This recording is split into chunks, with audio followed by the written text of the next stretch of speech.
Well, this all looks horrible. Hero's here to save the day, but the Ultimate Evil Lord has woken up. And we're in our underwear.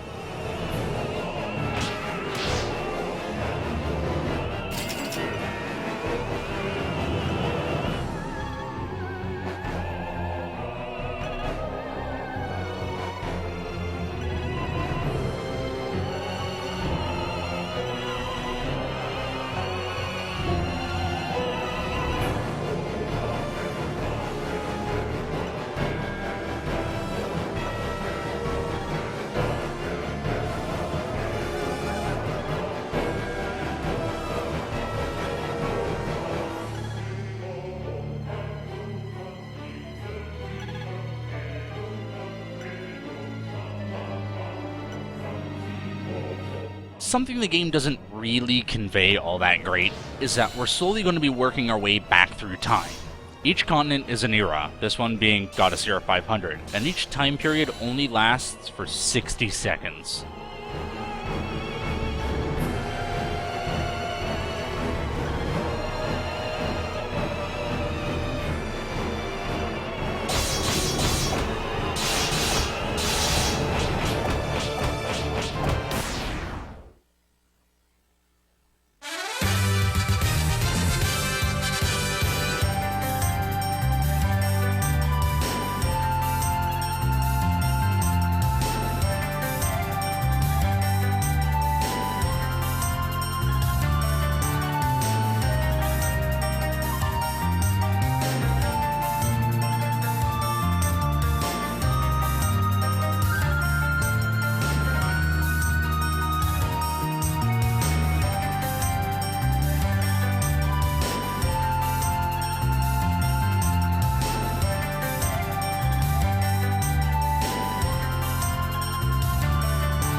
Of course, we can't continue further back in time until we accomplish something in the era we're in.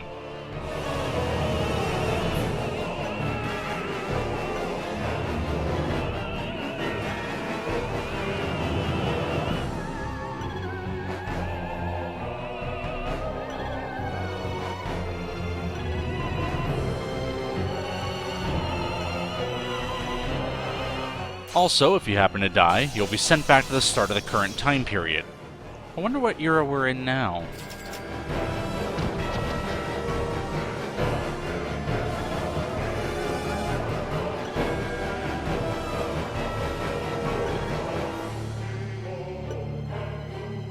Princess is trying to fix the sky. I think we could use a woman like her on our team. Something you'll probably notice pretty quickly is that there is a lot of equipment to find and buy on this stage, but you just absolutely do not have the time or money to buy all of it. Thankfully, however, there are no goddess statues, so you don't have to be worrying about wasting a ton of money rewinding time. Downside to that is you can't rewind time, because the time goddess is dead.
starting to see a trend here. In Goddess Era 500, we got Knight and Sage. In Era 300, we got Princess. Call me crazy, I think we may or may not be going to recruit Evil Lord next.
Well, Evil Lord has gone insane again, and we're gonna have to beat him into submission once more. Problem is, last time I couldn't beat him until I was level 30. Here's hoping the power of friendship and a giant crossbow will be enough to pull me through. You may have noticed all the caves and such that I'm completely ignoring. For the most part, they really don't have anything other than more equipment you can buy or find, but I know exactly what I need, and I only have so much time to get it all.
Sadly, now that Evil Lord has calmed down considerably, he doesn't have the same multitude of monsters to throw at the enemies.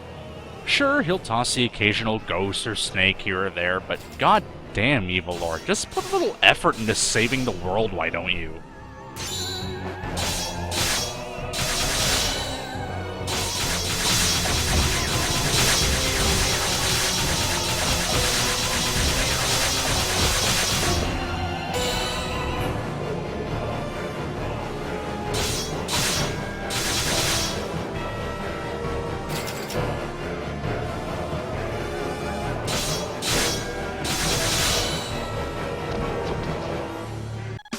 Bandit trio. I thought I was rid of you guys for good.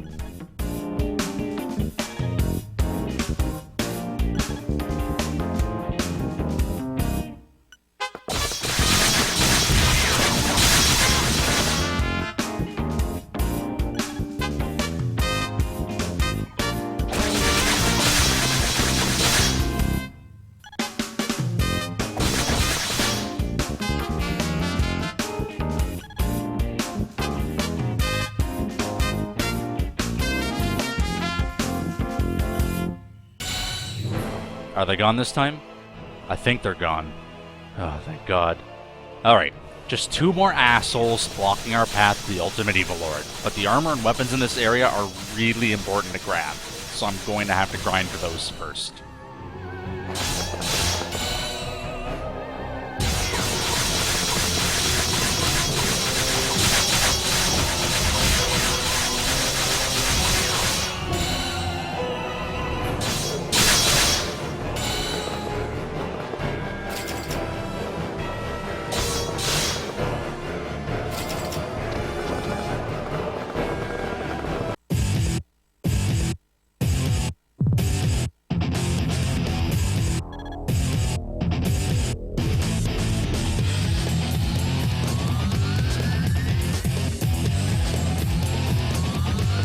This one's for Sasha, you son of a bitch.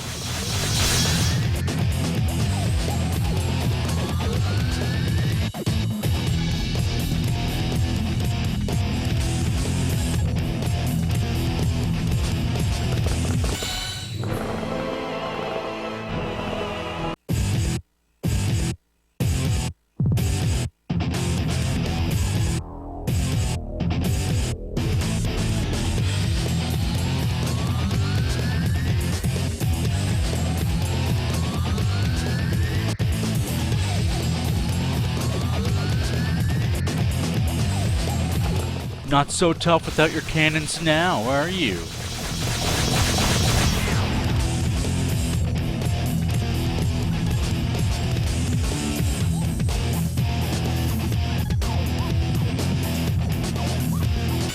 The path to the Ultimate Evil Lord is clear, but I'm still feeling a little underprepared. There's more ahead other than just the final boss, so it really is best if you take the time you have now to grind to be able to afford the equipment around here. You know, provided you actually have enough time left.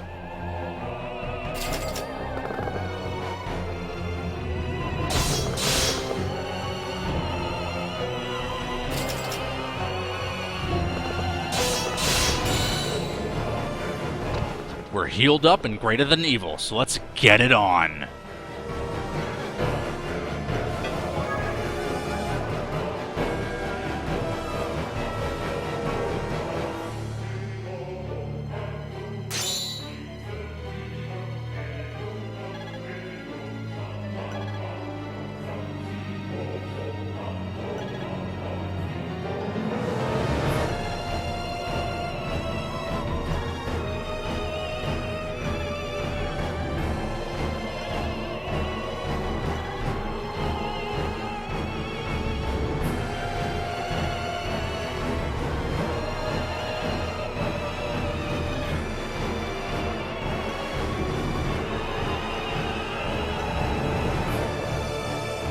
Now I could just go right up to the Ultimate Evil Lord and kick ass, but you can't really be watching this and not expect me to show off a little bit now, can you? Up ahead are 4 optional bosses, and of course I'm going to take them all head on. Problem is you need to be about level 55 to really be able to take them on safely, so let's just skip ahead to that.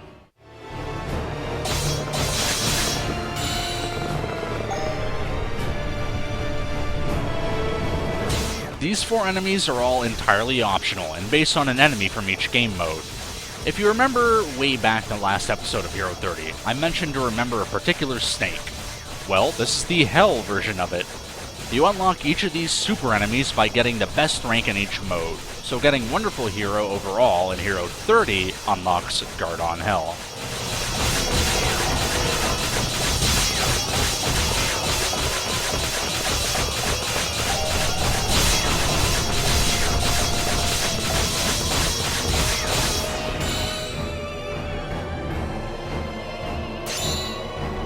Thankfully, beating each one nets you an extra 30 seconds to work with. Otherwise, there's really just no way any of this would be possible. If it isn't immediately obvious, this is a Wraith from Evil Lord 30, and it goes down considerably easier than the last one.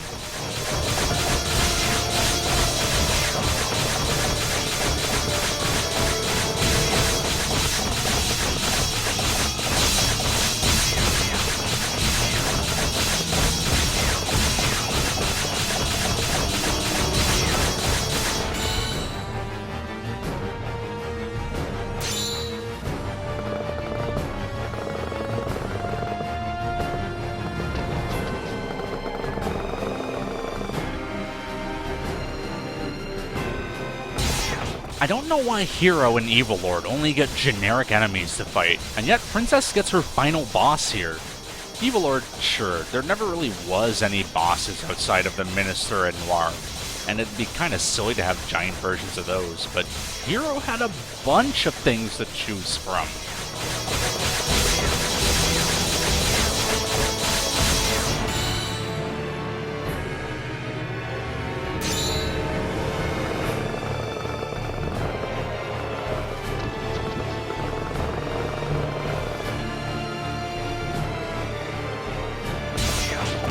I'd say Bullwood is worthy of the final optional boss.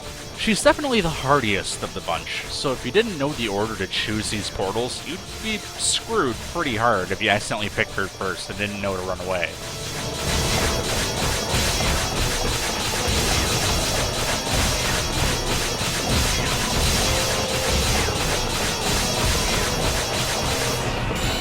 And that's it. Beating them, of course, does nothing but unlock encyclopedia entries for all of those guys. But for now, nothing else stands between us and the Evil Lord. There's still a lot of text ahead and cutscenes that don't need to be interrupted, so I'll see you guys during the credits.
we've stopped Noir for good this time, and saved the world, bringing us to the ending of Half Minute Hero.